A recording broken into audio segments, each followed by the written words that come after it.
Okay, this is another Tyranny Busters video, and this is August the something or other, 2013, probably August the 1st or 2nd.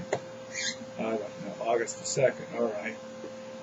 And this is going to be a continuation of the series on the getting us out of the soup. And people don't like me using the word turd soup, but that's what this rant is. It's going to be about getting out of the turd soup. I didn't know exactly how to start this today, or where to bring it so it brought some logical conclusions to some folks. And I didn't exactly want to do it. Things don't usually come out well when you don't want to do it. You get frustrated in this political game, if you will, and that's what it is. When you're like someone like me who can only find one guy out of 435 Congress critters to be able to give your support to, that was Ron Paul.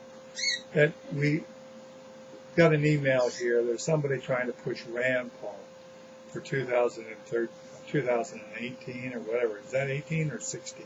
2016. And a bunch of people want to jump on Rand Paul. And I guess those same kind of people thought Ron Paul was the savior. Now they think Rand Paul's the savior. And I think these politicians are the savior. And certainly that's not the way I thought of Ron Paul. I just wanted Ron Paul to be in the presidency so he could start working on some freedom and some truth, and start bringing truth to the political scene, and start having someone that would condemn the philosophy of plunder and legal plunder that the government engages in. When there were so many times where Ron Paul was the only no vote, obviously there was something different about him. He was a revolutionary, not a reformista. Now people are talking Rand Paul, who is a reformista. He's not a revolutionary. He's not his father. He's not even close. I don't hear Rand Paul going around saying end the Fed. He might say audit the Fed because he knows that gets him some mileage. And he wants to use you Ron Paul supporters for that. He's the kind of guy that says, instead of saying no foreign aid, he'll say, why are we giving foreign aid to people who burn our flag? So in other words, we'll give you foreign aid if you do what we tell you to do. So he's in favor of foreign aid. And, does he want to end Medicare or Social Security as we know it and free people from the tyranny of those socialist programs? And don't get panicky. We're not talking about putting old people on the streets here. But we're talking about freeing up the next generation so they're not all sitting around eating dog food because of the socialist agenda here, carrying out the commitments to America's seniors. But Rand Paul has no concept of doing anything like that. He'd be one of those guys who's going to reform it. He's going to make it go so you're age 67 for your retirement, or age 68, or whatever it takes to save the socialist program. When it comes to foreign entanglements, oh yes, he does want a declaration of war, but he doesn't understand, like his father does, that sanctions are an act of war. And so he voted for sanctions on Iran. What else? Is he calling for the end of the IRS? Not the IRS, but the income tax? And is he pointing out what a hideous instrument of slavery this is? No. And what about ending the drug war? Is he talking about ending the drug war? No.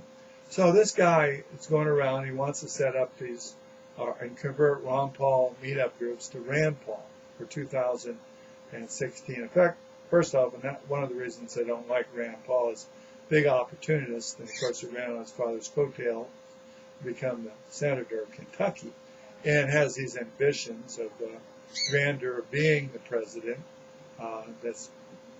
He's a great controller who will fix things. He's a controller, not a liberator, a prohibitionist, not an abolitionist.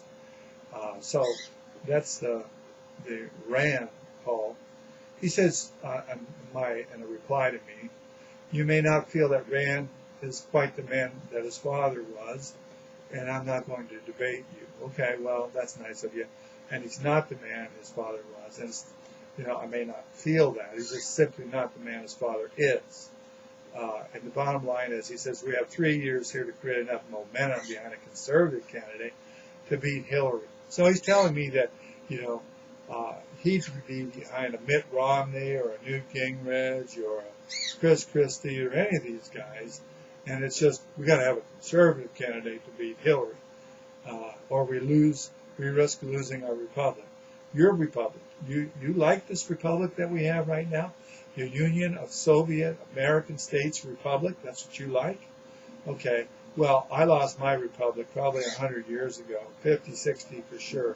So I'm not worried about losing my republic, and I don't need a reformer to reform this communist system. I don't need a revolutionary like Ron Paul. He says, I hesitated myself to convert our groups over up here, and we did lose a small contingency who expressed to me similar sentiments regarding Rand, as you have in your response. But I can tell you that each supporter we lost, we're gaining 10 in return. Well, the neocons are coming in like droves, aren't they? Regardless of your personal leanings, the vast majority of Ron Paul supporters do support Rand for president. Well, I haven't found that to be true, but, that's your reality. That's fine. And I say, you know what? You guys are already lost. It's gone. And many of those have felt sidelined since Ron retired from politics. Sidelined. I don't know, because maybe they're not doing stuff themselves. And he says, I'm working on it with many leaders across the state, and the movement is quickly gaining momentum, which is why now is the ideal time to make the shift and unite in our efforts. Had we done the same leading up to the previous elections, I'm curious that if you aren't for Rand in 2016, who you will ultimately steer your group towards. I don't steer my group towards anybody. I just tell my opinions. I just tell the facts and or my opinions. I'm sure many of your members would like to know. Well, I'm not steering them to Rand Paul. Rand Paul would have to have a huge epiphany for me to do that. It would have to be a huge change in the man. Yeah, Ron Paul would probably likely endorse him. It's his son. But Rand Paul doesn't have the same character. He endorsed Romney. This shows you what Rand Paul's character is. He endorsed Romney before, and he supported the cabal that would not let Ron Paul get up and even be announced on the floor as a candidate that was actually had won enough states to have his name put in submission for the Republican ballot at the convention for president. But Rand Paul went along with the Mitt Romney cabal, and so support this guy. Seriously doubt that I ever would support the controller known as Rand Paul. And if people can't get it, first off, no candidate is going to be your savior.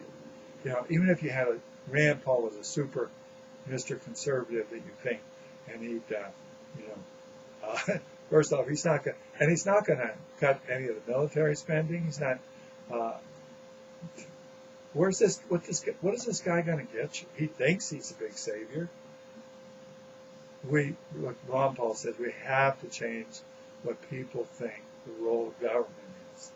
And that's explained in Frederick Clausian's book, The Law. And plunder is not the role of government, to take from one to give to another. And all the socialist plunder and all the plunder that's going into the military-industrial complex.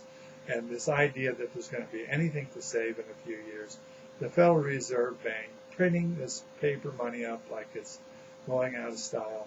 And the insidious income tax and all these other taxes that are just draining us. And all the socialist programs that reward people for not working and punish people that do work. This is all what has to change. And people have to stop or start rejecting the notion of legal plunder. That it's okay to steal as long as you vote for it and get your government to do it. It's okay to violate people's rights as long as the majority agree to it. That's enough for this rant for today. Plunder is what you've got to start getting rid of. That's the simple thing, simple answer, gargantuan task. Good luck. I don't know how we're going to do it.